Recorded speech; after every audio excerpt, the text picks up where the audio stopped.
안녕하세요. 아이 둘 키우고 있는 올해 40대 중반 여자입니다. 나름 현명하게 결혼 생활 하고 있다고 생각했는데 자기가 직접 해야 할 부모님 효도를 매번 저에게 강요하던 남편과 결국은 이혼하게 되었네요. 남편과는 인연이 꽤나 길어요. 동갑내기이고 학창 시절부터 알던 사이였지요. 서로 살던 집이 대문을 마주하고 있던 집이라 가까이 사는 만큼 둘이서 꽤 친하게 지냈습니다. 집안끼리도 활발한 교류가 있었고요. 그때 당시에 시어머니는 전업주부셨는데 이따금씩 아는 분 일을 도우러 나가시곤 했었습니다. 그럴 때마다 시어머니가 우리 아들 저녁 식사 좀 챙겨달라며 남편을 저희 집에 보내곤 했어요. 한 달에 열흘은 남편이 저희 집에서 저녁 식사도 같이 하고 그랬습니다. 남편 성격이 그때부터 꽤나 싹싹했던 편이라 맨입으로 밥만 얻어먹을 수는 없다며 저희 집 집안일도 돕고 그랬었습니다. 그때는 저랑은 그냥 친구 사이였지 그 이상도 그 이하도 아니었어요. 같은 학교를 다녔다 보니 학교에 같이 가고는 했는데 그때마다 다른 친구들이 둘이 사귀냐고 그런 농담 정도만 주고받던 사이였지요. 아무튼 제가 서울에 있는 대학교에 들어가게 되면서 저희 집이 아예 제가 다니던 학교 근처로 이사를 하게 되었습니다. 그리고 그 이후부터는 연락도 없이 지내게 되었어요. 그렇게 남편이라는 존재가 제 기억에서 희미해져 갈 때쯤 정말 우연한 기회로 남편을 다시 만나게 되었습니다. 과거 기억과는 사뭇 달라진 서로의 모습에 오랜만에 재회한 친구 사이가 결국엔 연인 사이로 발전하게 되었고요. 그렇게 2년 정도 만났나 저희 집에서 남편과 제가 연애를 하고 있다는 사실을 알게 되고부터는 저희 친정어머니가 은근히 제가 남편과 결혼하기를 원하셨어요. 어릴 적 기억에 싹싹하고 부침성 좋은 남편의 모습을 기억하고 계셨던 거죠. 양쪽 집안의 교류가 자주 있던 편이다 보니 시어머니도 저를 기억하고 계셨어요. 어렸을 때 가까이 살던 것부터 이렇게 재회하게 된 게 하늘이 점지해준 인연이라며 결혼을 환영하셨죠. 그때까지만 해도 시어머니의 아들을 향한 집착이 이 정도까지 심할 줄은 몰랐습니다. 그리고 그런 시어머니에 대한 남편의 마음 또한 어마무시하게 애틋하다는 것도요. 연애 초반에 저희가 이사를 나가고 몇 년 지나지 않아서 아버님이 돌아가셨다는 이야기를 들었어요. 일터에서 불의의 사고를 당하셨다고 합니다. 그래도 보상금이며 보험 같은 게 있어서 그동안 사는데 큰 고생은 안 하셨다고 해요.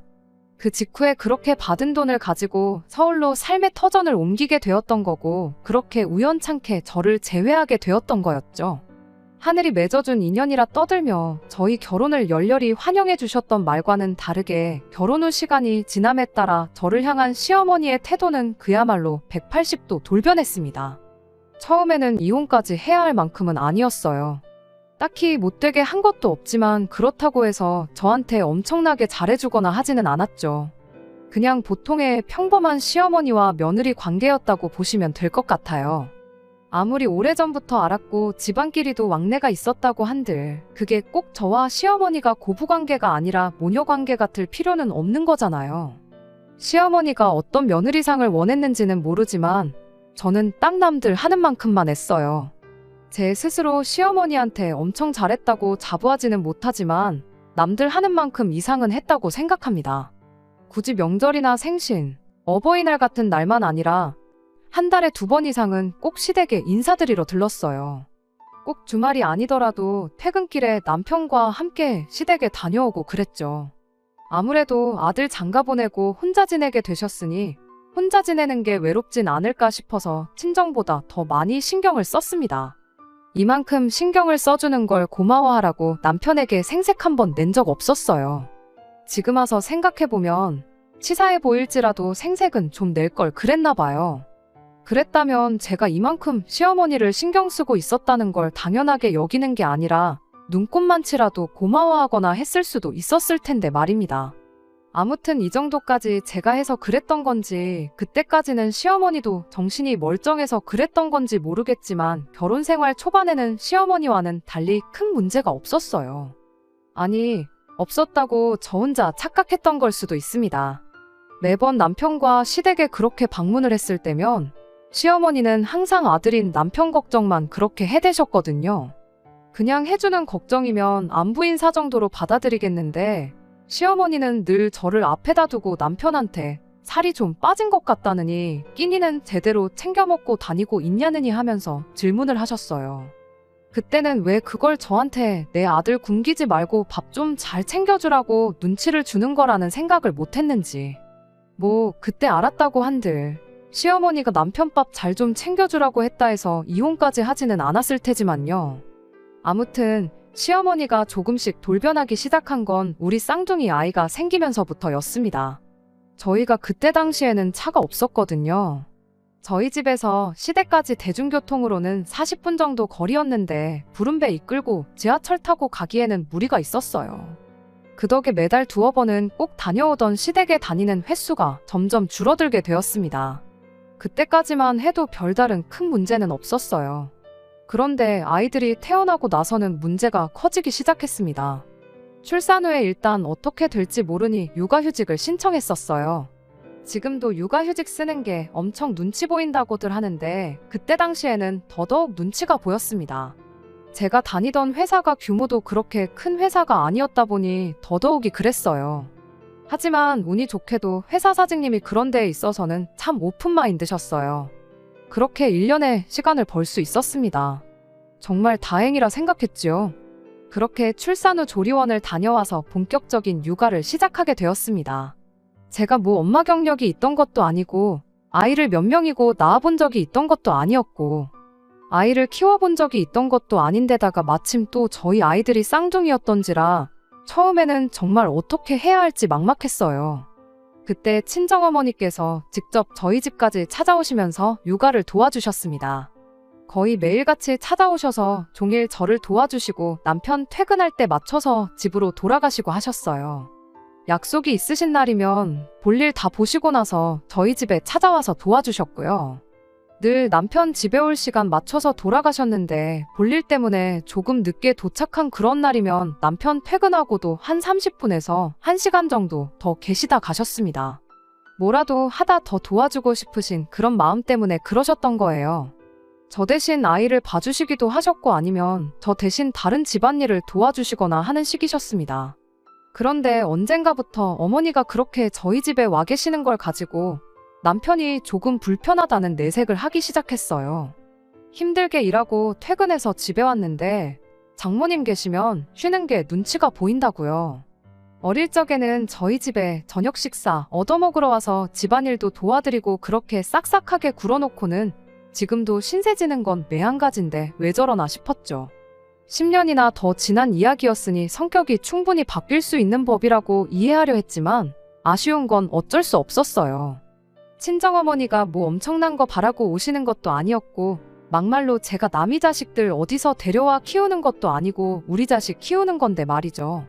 괜히 친정어머니가 눈치 보실까봐 남편이 그런 말 꺼냈다는 건 일부러 전하지 않았어요. 그렇다고 해서 당장 남편이 퇴근해서 아이 키우는 걸 도와주는 것도 아니었고 집안일을 도와주는 것도 아니었거든요. 그렇게 한 몇 달 정도 지난 어느 날이었습니다. 여전히 친정어머니가 볼 일이 있으셨던 날에는 남편 퇴근 시간과 맞물려서 저희 집에 잠깐 계시다 가셨죠. 그런데 하루는 남편이 그러더라고요. 그렇게 장모님만 챙기지 말고 우리 어머니도 좀 신경 써달라고요. 당연하겠지만 정말이지 어이가 없었습니다. 친정어머니가 저희 집에 뭐 놀러 오시는 것도 아니고 육아며 집안일이며 잔뜩 도와주시고 고생이란 고생은 다 하고 가시는데 그걸 두고 제가 친정어머니만 챙긴다고 말하는 게 웃기지도 않더라고요. 제가 대번에 날카로워져서 시어머니도 신경 써달라는 게 무슨 말이냐고 물어봤어요. 그랬더니 우리 어머니 집에서 혼자 지내시는데 얼마나 외로우시겠냐고 요즘 제대로 찾아뵌 적도 없는데 좀 신경 좀 써주면 좋겠어서 꺼낸 말이다 하더라고요. 그냥 듣고 넘기긴 그래서 남편한테 곧바로 한마디 했어요. 친정어머니가 여기 오셔서 뭐 놀다가 가시는 줄 아느냐고 참 어이없다고요. 당신 퇴근하고 와서 우리 엄마가 계신다고 해서 뭐 집안일을 도와주는 척이라도 하는 것도 아니지 않냐고. 집에 와서 씻고 나와 나나 우리 엄마가 차려준 밥 먹고 나서 소파에 앉아서 TV 보는 게 전부이지 않느냐. 가만히 있어도 알아서 해주는 사람이 둘이나 되는데 불편하기는 뭐가 불편하다는 거냐고 그렇게 따져 물었죠. 안 그래도 친정어머니가 땡전 한 푼 안 받고 안 하셔도 되는 고생을 사서 하시는 모습 보면 자식된 마음으로 죄송스러운 마음뿐이었는데 잘 됐다고. 이참에 시어머니한테 혼자 계시는 게 외롭고 쓸쓸하면 우리 집으로 오시라고 하라 했어요. 와서 친정어머니가 하시듯이 집안일도 도와주고 아이 돌보는 것도 도와주시고 그러면 되는 거 아니겠냐고. 그러면 공평한 거 아니냐고요. 그랬더니 남편이 뭐가 그렇게 고가운지 아무 말도 안 하고 어금니만 꽉 깨물고 가만히 있더라고요. 그래서 한마디 더 했습니다. 그리고 그렇게 어머니 걱정돼서 챙기고 싶으면 당신이 시댁 가서 직접 챙기면 되지. 왜 나한테 그러냐고 했어요. 퇴근길에 시댁 들러서 시어머니하고 시간 보내다 오라고. 그럼 당신은 시어머니 챙겨서 좋고 나는 친정어머니가 단 1분이라도 이 집에 더 계시면서 애 봐주는 거 도와주시고 하면 더 편해서 좋은 거 아니겠냐고요. 말씀드렸다시피 쌍둥이 태어나고 나서는 물론이고 아이들 때문에 배불렀을 때부터 자주 왕래하던 시댁의 발길을 끄는 건 사실입니다. 하지만 상황이 여의치 않아서 그랬던 거고 그때도 남편은 죽어도 혼자서 지발로 시댁에 다녀오는 법이 없었거든요. 차라리 그간 혼자라도 계속 다녔으면 제가 미안해라도 했을 텐데 참 어이가 없었습니다. 아무튼 남편이 저와 그렇게 다투고 나서 어깃장을 부리는 건지 결국엔 혼자 엄마 챙기고 오겠다며 퇴근길에 시댁으로 가더라고요. 그런데 남편 혼자 시댁에 다녀온 일로 시어머니가 아주 노발대발 난리가 났습니다. 그날 남편이 시댁에 도착하자마자 저한테 전화를 해서는 어디 며느리가 남편만 혼자 시댁을 보낼 생각을 하냐며 저한테 호통을 치셨죠. 이딴 식으로 며느리 노릇 할 생각이면 아예 앞으로 나보고 살 생각은 하지 말라는 둥. 정말 거치는 것 하나 없이 아무 말이나 쏟아부으셨어요. 그때는 저도 참 할 말이 많았지만 그래도 시어머니와 며느리 관계니 아무 말 않고 시어머니 하는 말을 듣고만 있었습니다. 잘못한 게 하나도 없는데 죄송하다는 말까지 했지요. 괜히 이 이야기를 신세한탄하듯 친정어머니께 꺼냈다가 또 저만 손해를 보게 되었어요. 일단 친정어머니 또한 당신이 여기 놀러 오는 것도 아닌데 황당하다는 반응이셨지만 그래도 최대한 중립적으로 상황을 받아들이셨어요. 시어머니가 저러는 게 조금은 이해가 되기는 한다고요. 아예 시댁과 연 끊고 지내던 것도 아니었고 자주 왕래도 있지 않았느냐. 충분히 서운해 하실 수 있다고요. 그리고 아들 장가 보내서 사이좋게 잘 지내는 줄 알았는데 부부싸움하고 혼자 시댁에 가는 모습 보면 마치 제가 남편을 집에서 쫓아낸 것처럼 오해하실 수도 있는 노릇이라고요. 그리고 남편이 퇴근하고 나서 당신이 집에 계시는 걸 불편해할 줄은 몰랐다고 그 부분은 미처 신경 쓰지 못하셨다며 앞으로는 조금 신경을 쓰셔야겠다 하셨죠. 그렇게 그 뒤로 친정어머니는 집에 자주 안 오시게 되었어요. 꼭 제가 도움이 필요한 날에 미리 전화를 주지 않는 한 먼저 찾아오시는 일이 없었죠.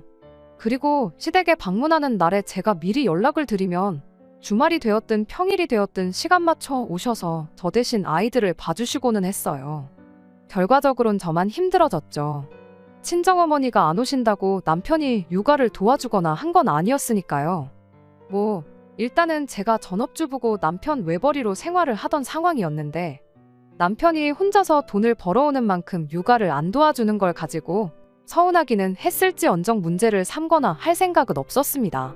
그리고 친정어머니가 더 모소시게 된 것 또한 언제까지 엄마가 자기 자식들 키우는 걸 쌍둥이라는 핑계로 계속 친정어머니를 집으로 불러내 고생시킬 수도 없는 노릇이기도 했고 그간 친정어머니 도움받으면서 육아와 집안일을 병행하는 게 손에 익기도 했다 보니 시간이 지남에 따라 그건 익숙해져 갔어요. 그렇게 출산 전에 하던 것처럼 시댁에는 달에 2-3번씩 방문하게 되었는데 시어머니는 좀처럼 토라진 그 마음을 풀지를 않았습니다. 시댁 갔을 때 시어머니 입에서 좋은 이야기를 들어본 게 손에 꼽을 정도였어요. 쌍둥이 출산하고 나서 제가 살이 많이 붓기는 했습니다. 그런데 그건 남편도 마찬가지였어요. 제가 원래 조금 마른 체형이었고 남편은 덩치가 좋은 편이어서 남편은 그대로인데 저 혼자만 살이 붙은 것처럼 보였을 수도 있다고는 생각합니다만 시어머니는 그런 저를 보고 매번 꼬투리를 잡아댔습니다. 좋은 거 혼자만 먹고 다니지 말고 네 남편도 좀 나눠주라면서 그렇게 시비를 거셨어요. 우리 아들은 피죽도 못 얻어먹은 사람 마냥 하루가 다르게 말라 비틀어져 가는데 너는 어떻게 볼 때마다 살이 더 찐 것 같냐고.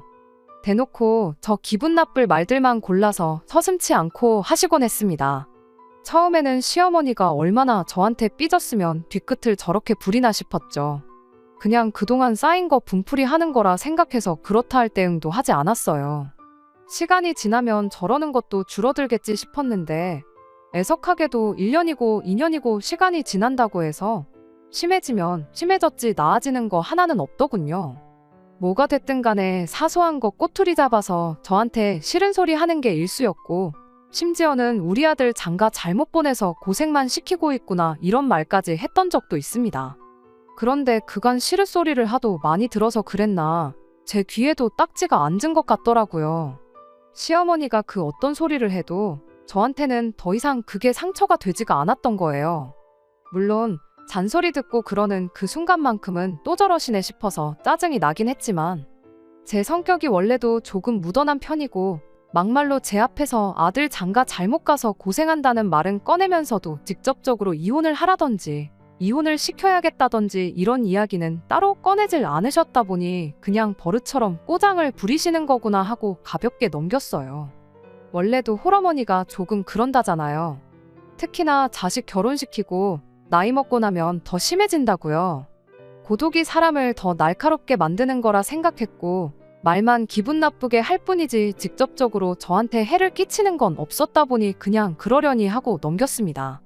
그리고 사실 그때 당시에는 애들 때문에라도 이혼 생각은 아예 하지도 않았었어요. 육아휴직 끝날 때쯤 되어서 친정어머니께서 아이를 당신이 봐줄 테니 저보고 복직을 하라고 하셨지만 막상 친정어머니가 아이를 봐주시게 된다고 해서 저희 집안 형편에 어머니한테 돈 얼마 드릴 만큼 여유로운 상황도 아니었고, 게다가 한 명도 아니고 두 명인데 그런 고생과 부담을 지어드리는 거야말로 못할 짓이라 생각해서 복직을 포기하고 전업주부의 삶을 살면서 아이들을 키우기로 정했던 거예요. 그렇다 보니까 솔직히 시어머니가 기분 나쁜 소리 몇 마디 한다고 해서 이혼까지 할 엄두가 안 났다고 해야 할까요?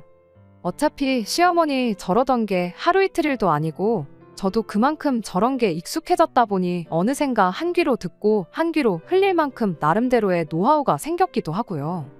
아무튼 그렇게 재작년까지 혼자 힘으로 아이들 키우다가 언제부턴가 내가 계속 전업주부로 지내야 할 이유가 있나 하는 생각을 갖게 되었어요. 애들도 클 만큼 커서 학교 끝나면 바로 학원을 나가고 그랬다 보니 제가 집에서 밥하고 빨래하고 그러는 것보다야 저금도 모자란데 애들 대학 들어갈 때 대비해서 학비라도 좀 벌어놓는 게 좋겠다 싶어 그때부터 일을 다시 시작했어요.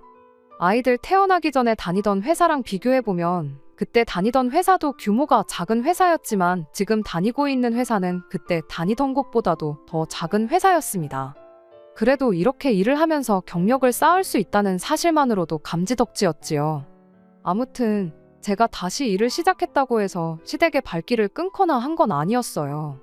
하지만 작년 말부터 또 하나 달라지기 시작한 게 있었는데 그건 시어머니한테서 저한테 직접 걸려오는 연락이 부쩍 늘었다는 겁니다. 그전까지는 저랑은 따로 전화 한 통 한 적이 없었거든요. 안부전화 해봐야 잔소리밖에 안 하시니 그건 남편한테 직접 하라고 시켜놓은 상태였다 보니 직접적으로 시어머니와 전화 연락을 했던 적은 정말 지난 10몇 년간 손에 꼽을 정도였어요. 그러다 작년 말부터 시어머니한테서 먼저 전화가 걸려오는 일이 늘어나기 시작한 겁니다. 매번 전화해서 저한테 하는 말이 여기가 아프다, 저기가 아프다 그런 이야기 뿐이었어요. 말씀드렸다시피 시댁이 저희 집에서 대중교통으로 40분 거리거든요. 맘먹으면 못 찾아갈 거리는 아니었지만 그렇다고 해서 여기 아프다 저기 아프다 할 때마다 시댁 찾아가서 병원 모셔다 드리고 할 형편은 못 되었지요. 더더욱이 저는 그때 이미 일을 시작한 시기였다 보니 시어머니 병원 모시고 가겠다고 회사에 아쉬운 소리도 하고 싶지 않았고요. 그런데 틈만 나면 그렇게 여기저기 아프다는 식으로 전화를 해대니 저도 불편하고 그래서 아예 날 잡고 회사에도 월차를 내서 시어머니 모시고 병원에 검진받으러 한번 다녀올 생각이었습니다. 그런데 막상 병원에를 다녀오자는 말을 꺼내니 멀쩡한 사람을 환자를 만들고 있냐며 싫다고 고집을 부리더라고요. 아프면 병원을 가셔야지 왜 저한테 전화를 하시냐, 저랑 전화통화한다고 낫는 것도 아니지 않냐 따져물어도 저 시어머니 고집을 누가 꺾을 수 있었겠나요? 그때까지만 해도 왜 저렇게 사소한 걸로 사람을 못 살게구나 싶었습니다. 그게 합가하려고 개수작을 부리는 거라고는 상상도 못했어요. 그렇게 날이면 날마다 시어머니 앓는 소리 들어가며 하루하루 보내던 와중에 올해 봄 지나서 남편이 난데없이 이제는 시어머니 모시고 같이 살 때가 되지 않았냐는 말을 꺼내왔습니다. 그때 딱 눈치챘지요. 시어머니가 그간 병원은 문턱도 안 넘어보고 저한테 전화해서 아프다고 노래를 부르셨던 진짜 이유가 이걸 노렸다는 걸 말이에요. 갑자기 아프다고 하면 안 믿을까봐 정성스럽게 작년부터 해서 차곡차곡 모시고 살아야 할 이유를 쌓기 시작했던 겁니다. 남편은 끝까지 시어머니가 너무나도 걱정된다는 말투로 어머니 올해 연세가 몇이신데 앞으로 살아봐야 몇 년을 더 사시겠냐고 아무래도 걱정이 돼서 안 되겠다며 하루라도 빨리 합가를 하는 쪽으로 알아봐야겠다는 거예요. 아버지 돌아가셨을 때도 자기가 그렇다 할 효도 한번 못 해보고 보내드린 게 평생 후회가 되는데 어머님이 저러다 돌아가시기라도 하면 얼마나 더 큰 후회가 남겠냐고요. 그래서 제가 남편한테 그러냐고 당신 말 틀린 거 하나 없다고. 그럼 당장이라도 내일부터 모시고 살아야겠다고 한마디 대답해줬습니다. 제 입에서 그런 대답이 나올 거라고는 생각도 못했는지 남편이 두 눈을 휘둥그레 뜨고는 저를 쳐다보더라고요. 얼마나 당황했는지 말까지 더듬으면서 그럼 내일부터 모시는 걸로 하면 되는 거냐 되묻기까지 하더군요. 남편한테 당연한 거 아니겠냐고 자식이 부모한테 효도한다고 하는데 못하게 하는 게 더 이상한 거 아니겠냐고 말해주고 한마디 더 해줬습니다. 우리는 걱정 말라고 얼마나 다행이냐 내가 직장 구해서 돈 벌기 시작해서 다른 건 몰라도 우리 생활비랑 애들 학원비는 늦지 않게 보내달라고 했어요. 시어머니 와서 지낼 장소라도 미리 마련해 놓으려던 건지 이방저방 돌아다니면서 두리번거리던 남편이 제 말이 끝나기 무섭게 뒤를 돌아봤죠. 방금까지는 어안이 벙벙하긴 하지만 어쨌든 시어머니 모시고 살자는 제 말에 기뻐 보이던 남편 표정이 생활비 늦지 않게 보내라는 말은 무슨 소린가 하는 표정으로 바뀌어서 저를 쳐다보고 있었어요. 아니나 다를까 생활비랑 학원비는 무슨 말이냐고 저한테 물어보더라고요. 그래서 남편에게 당신은 내일부터 어머님 모시고 살게 될 거 아니냐고. 그렇다고 해서 우리가 밥 굶고 애들 학원도 못 다니게 할 수도 없는 노릇 아니겠냐고 했죠. 어머님 모시고 살면서 생활비가 들어갈 테니 여지껏 보내던 만큼 보내라고는 하지 않겠다고. 나도 애들 대학교 들어갈 때를 대비해서 돈을 모으고 있긴 하지만 이젠 우리 생활비는 내가 벌어온 돈에서 어느 정도 보태겠다고 했습니다. 남편은 그때까지도 제가 무슨 말을 하는 건지 도통 이해를 못한 표정이었어요. 그래서 남편이 제 말을 제대로 이해할 수 있게 제대로 설명을 해줬어요. 당신이 당신 입으로 이젠 시어머니 모시고 살아야 할 때가 왔다 하지 않았냐고. 일단 급한 짐은 내가 싸줄 테니 당신은 쉬고 있으라고요. 내일부터 당장 혼자서 어머님 모시고 살려면 체력이 필요할 텐데 짐 싸는 걸로 힘까지 뺄 필요나 있겠냐고 걱정 말고 쉬고 있으라 했습니다. 그리고 어머님 댁 가서 지내다가 내가 안 챙겨준 게 있으면 번거롭게 집에 찾아오지 말고 전화하라고. 그러면 내가 택배로 따로 보내주겠다고 했더니 남편이 지금 내 말을 잘못 이해한 것 같은데 어머니 모시고 살겠다는 건 우리 집에 어머니를 모셔오겠다는 소리라고 설명을 하기 시작했습니다. 그래서 남편한테 뭐하러 그러냐고 안 그래도 집도 좁아 터졌는데 어머님까지 오셔서 다 같이 부대끼며 살 필요가 뭐가 있겠냐고요. 우리 방 애들 방 하면 빈 방이라고는 베란다밖에 없는데 당장 어머님을 베란다에 모실 수도 없는 노릇 아니겠냐. 누가 봐도 당신 혼자 짐 싸서 어머님 댁으로 나가는 것만큼 좋은 방법이 없는 거 모르냐고 한마디 더 해줬습니다. 그랬더니 방금 전까지만 해도 기뻐서 눈이 뒤집힐 것만 같아 보였던 남편이 장난치지 말라며 저한테 짜증을 내기 시작했어요. 저는 남편한테 내가 지금 장난치는 것처럼 보이냐고 당신이 생각해도 이 집에 어머님 모시는 게 가당키나 하냐고 대답했죠. 남편은 방법이 왜 없냐고 당장 어머님 댁 전세금을 빼서 그 돈을 합쳐다가 더 큰 집으로 이사 나가면 되는 거 아니겠냐고 저한테 따져묻길래 제가 어머님 댁 전세금이 얼마나 되느냐고 물어봤어요. 정확한 금액은 몰랐지만 시어머니가 엄청 좋은 집에 사셨던 게 아니었거든요. 다층주택 1층에 부엌하고 거실에 화장실 딸린 방 하나 얻어서 살고 계셨는데 아무리 좋게 쳐줘봐야 1억 이상을 넘을 수 없다고 생각했어요. 그리고 제 예상은 어느 정도 맞았습니다. 전세금 빼면 1억 2천 정도 나온다길래 남편한테 현실적으로 생각해보라고 우리 집 팔아서 1억 2천 더 보탠다고 해서 얼마나 큰 집으로 이사를 갈 수 있겠냐고.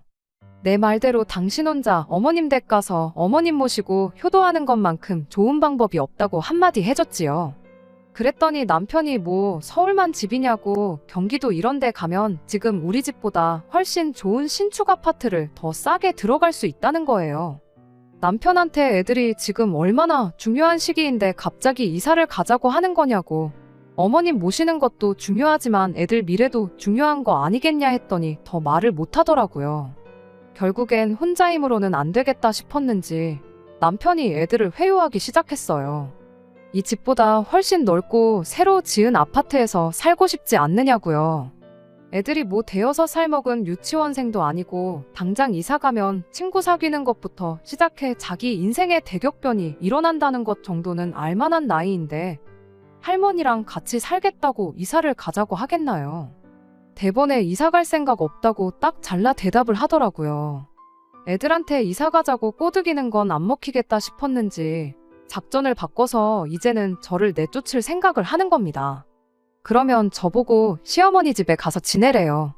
자기는 어머니를 집에 모시고 와서 애들하고 같이 지내겠다고요. 결혼할 때야 가지고 있던 돈으로 조금씩 같이 보태긴 했지만 제가 아이들 태어나고부터 남편 혼자 외벌이 하면서 남은 대출금을 다 갚았으니 이 집의 소유권이 자기한테 있으니 저보고 나가라는 더럽고 치사한 수작이었죠. 하지만 그건 사실이었다 보니 솔직히 남편이 그렇게 나오면 제가 어떻게 할 방법이 없던 것 또한 사실이었는데 애들이 저를 도와줬어요. 엄마 혼자 그 집에 가게 되면 자기들도 저를 따라 할머니 집에 가서 살겠다고요. 남편이 애들 반응에 당황해서는 그렇게 되면 이사 가는 거랑 똑같은 거 모르냐, 가서 친구도 새로 사귀고 그래야 한다 겁을 주기 시작했어요. 그런데 아이들이 남편한테 아빠랑 할머니랑 사는 것보다는 그 편이 낫다고 딱 잘라서 말을 하더라고요. 그거 보니 얼마나 속이 후련하고 애들이 대견스럽던지. 애들이 저러는 것도 이해가 가요. 아빠라고 애들이 싫어하고 그러는 건 아니지만 여지껏 애들 케어하는 건 저 혼자만의 몫이었잖아요. 시작한 지 얼마 되지는 않았지만 제가 다시 일을 하면서도 아이들 케어는 여전히 저 혼자 해야 했고요. 그렇다 보니 애들한테는 아빠보다는 제가 더 소중한 존재였던 거예요. 거기에 맨날 엄마한테 싫은 소리만 해대는 할머니는 애들 입장에서는 세상에서 제일 좋은 엄마를 괴롭히는 사람이고 같이 살고 싶지 않은 사람일 뿐. 그 이상도 그 이하도 아니었지요. 남편을 제외한 이 집에 있는 모든 사람들이 하나같이 시어머니랑 살기 싫다는데 거기서 남편이 혼자 고집 부린다고 해서 될 일이 아니었습니다. 결국엔 남편이 혼자 폭발을 해서 저한테 큰 소리를 치기 시작했어요. 너는 엄마가 돼서 애들 교육을 어떻게 시켰길래 부모 소중한지도 모르는 후레자식으로 키워놨냐고요. 이 인간이 애들 듣는 데서 못하는 말이 없다고 당장에 멱살 잡고 방으로 끌고 들어갔어요. 방에서도 남편이 성질 부리는 건 여전했습니다. 당신이 평소부터 애들한테 할머니를 나쁜 사람이라고 세뇌를 시켜서 저러는 거 아니겠냐며 할 말 못할 말 가리지 않고 생각나는 대로 쏟아내는데 그 꼬라지가 마치 시어머니하고 완전 똑같아 보이더라고요. 그래도 일단은 최대한 이성적으로 남편에게 한마디 했어요.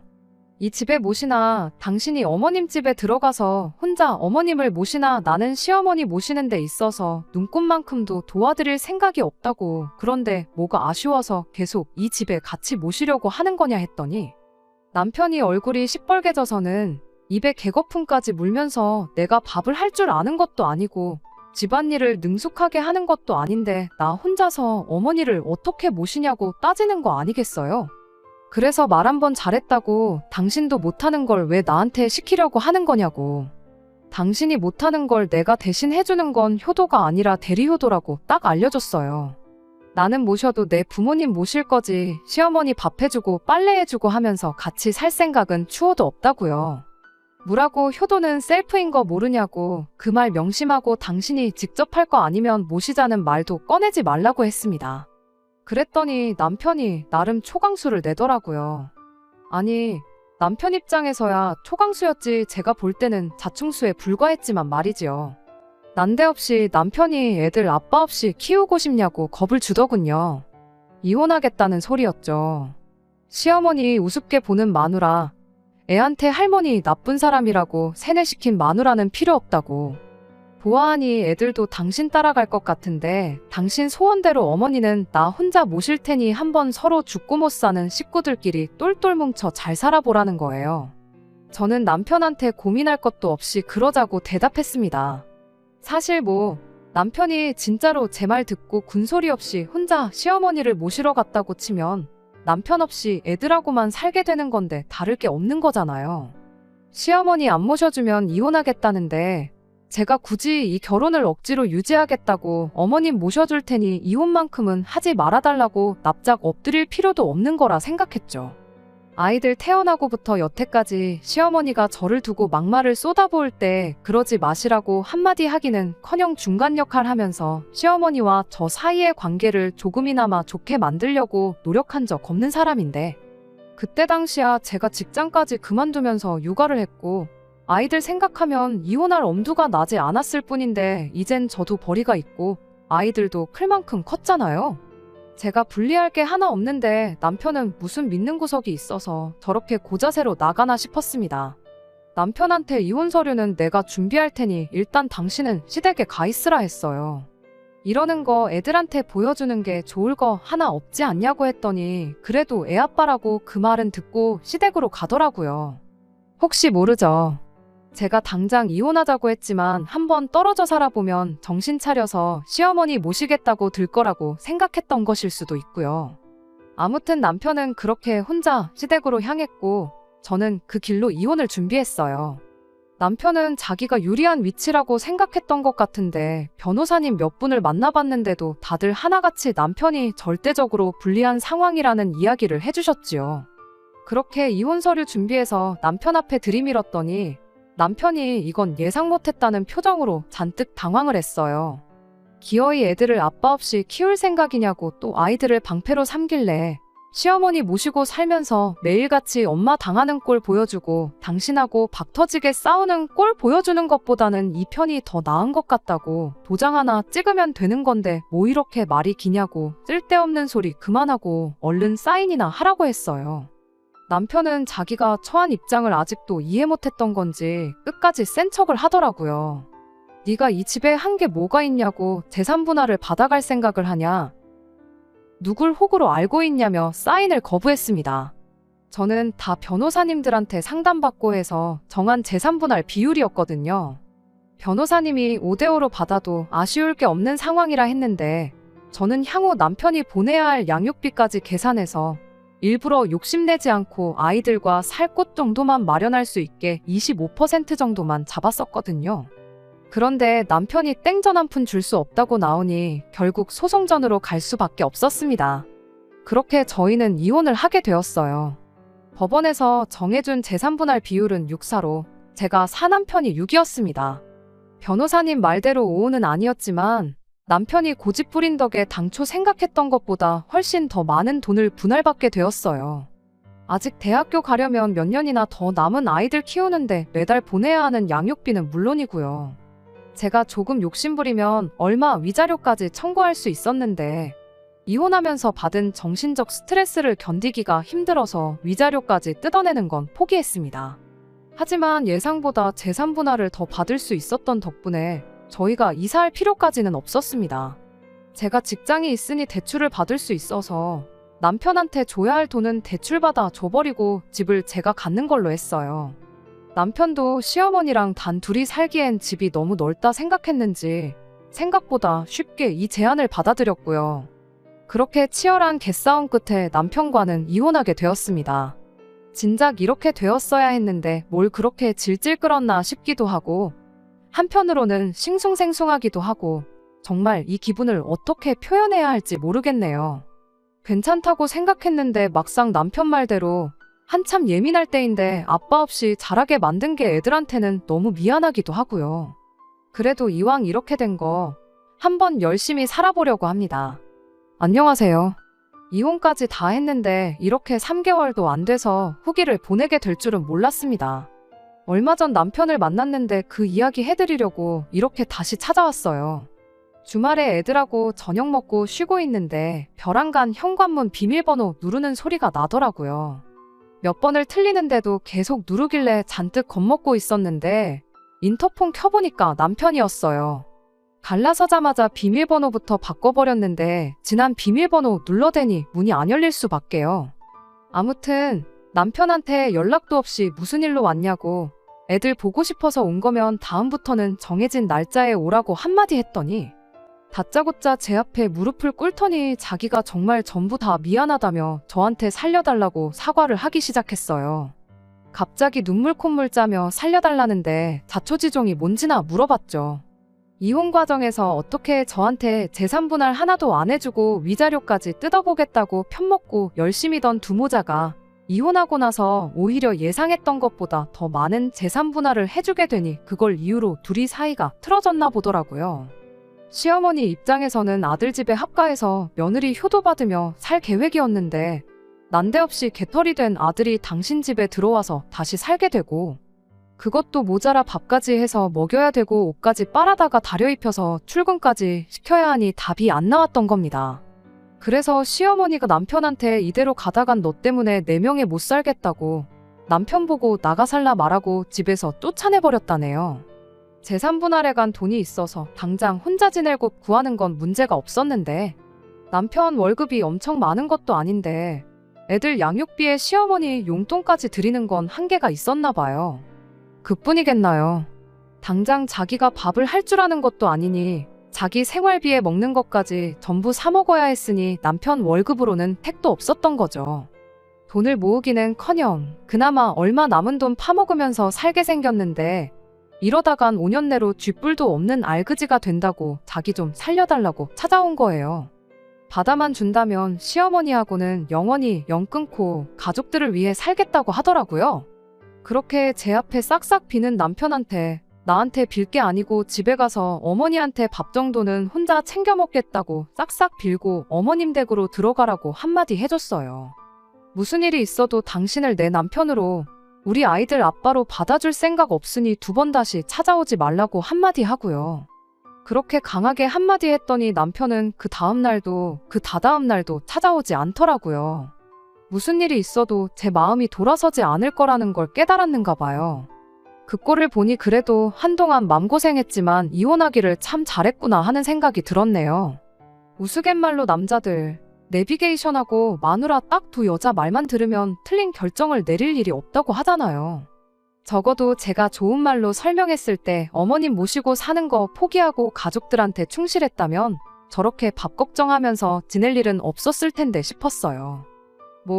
시어머니한테 시달리며 살 때도 제 팔자 제가 꼬았다고 생각했는데 남편도 이렇게 이혼을 결정해서 자기 신세 자기가 망쳤으니 똑같은 거라 생각하려고요. 이혼한 것쯤은 벌써 후를 다 털어냈으니 앞으로는 아이들하고 행복하게 지낼 생각만 하면서 살면 될 것 같습니다. 끝까지 들어주셔서 감사합니다. 오늘의 사연은 여기까지입니다. 구독과 좋아요, 알람 설정 부탁드리고 더 좋은 사연으로 다시 찾아뵙겠습니다. 감사합니다.